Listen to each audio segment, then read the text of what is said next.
So I haven't been posting in a while. It was a mix between this big move to Austin, Texas from Florida and getting a little bit of burnout when it comes to trying to film as well as ride as much as I possibly could. And so I took a little bit of a break. And the plan was to get back started once the GT released. That being said, I'm not going to be lugging my camera out, setting up shots, and making this kind of like a normal type of edit you would expect from me. This is going to be more riding with a little bit of commentary. So I'm just going to literally take my phone out there, my 360 cam. I'm just going to ride, and then I'm going to use my phone to kind of talk to my phone about, you know, how I'm feeling about the ride, the modes, and just take you along my journey of like discovery and excitement of this new toy. Here's some GT initial impressions for you.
So first impressions, like right off the bat, without even like planning,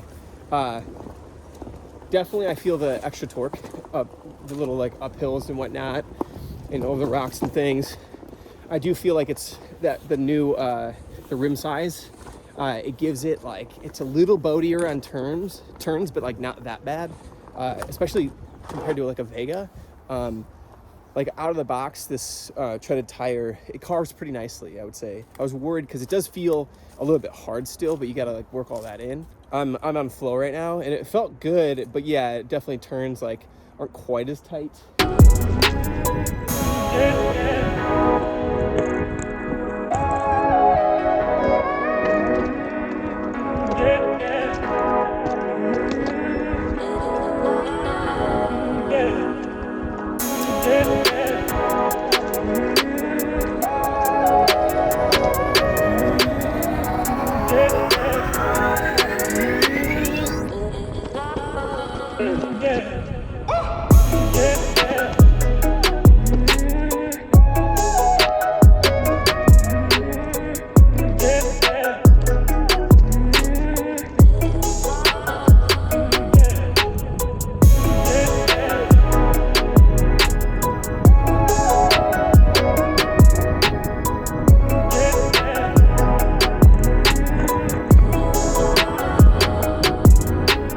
So Highline's got some pure power. That was pretty sick. So I mostly went slow through that section because obviously you need a little more speed and it feels easier. But even going slow, I was able to get through the sections. Normally, you know, if I wasn't just quite right, I would be coming off on an XR. So that's pretty exciting. And obviously still like some of these hills, it's just killing. But I'm gonna continue with Highline down this little faster section right here to see what it feels at a faster speed.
So Highline feels pretty sick.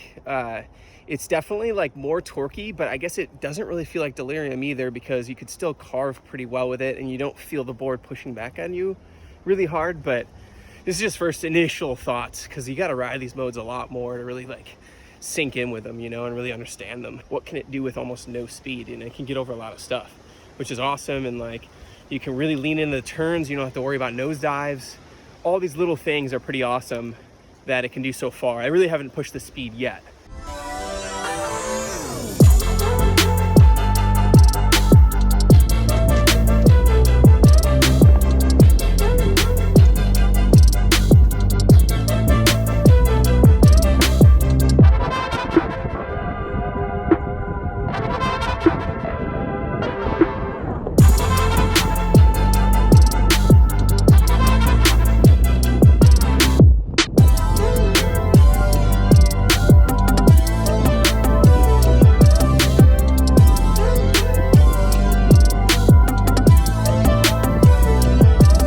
So I'm loving it.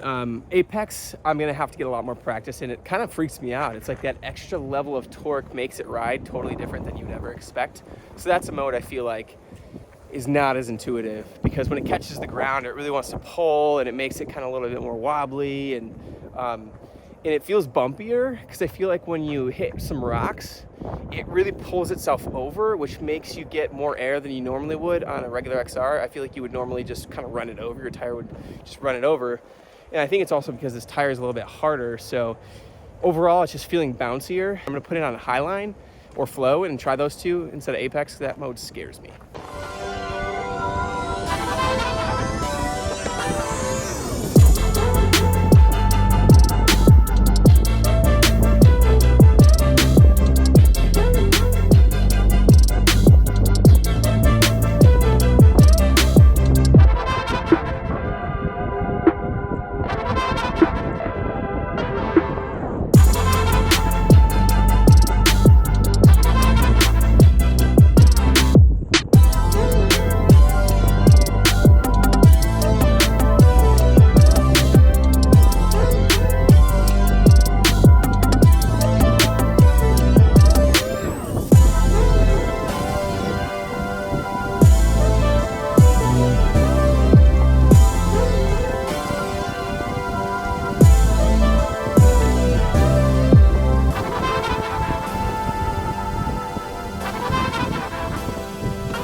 All right, so far it seems like Highline's the way to go for me. I'm gonna keep testing it. I'm gonna do kind of like a more flowy route right here, and kind of see how it performs. Might be able to hit some top speeds here, so let's get it.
I still wasn't able to get much speed, but that's not really what today is about.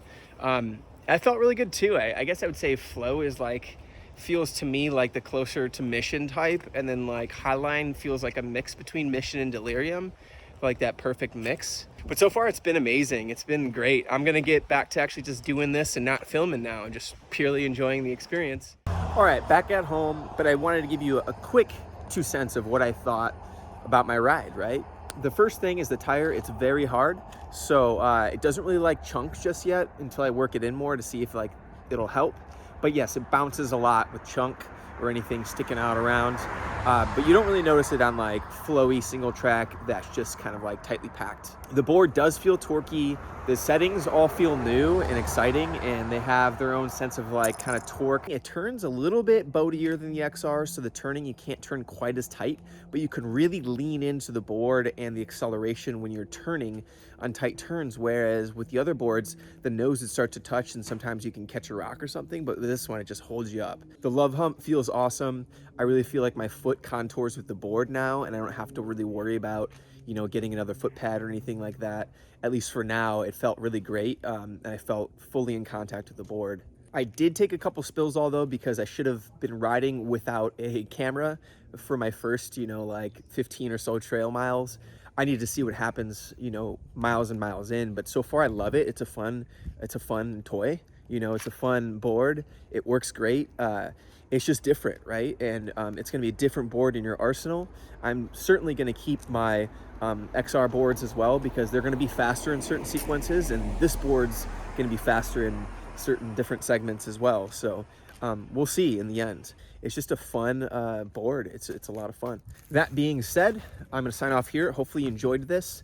Gonna be more content coming out. The next one I'm gonna do is I'm gonna compare Strava times on a few different trails, and I think that'll be a fun one.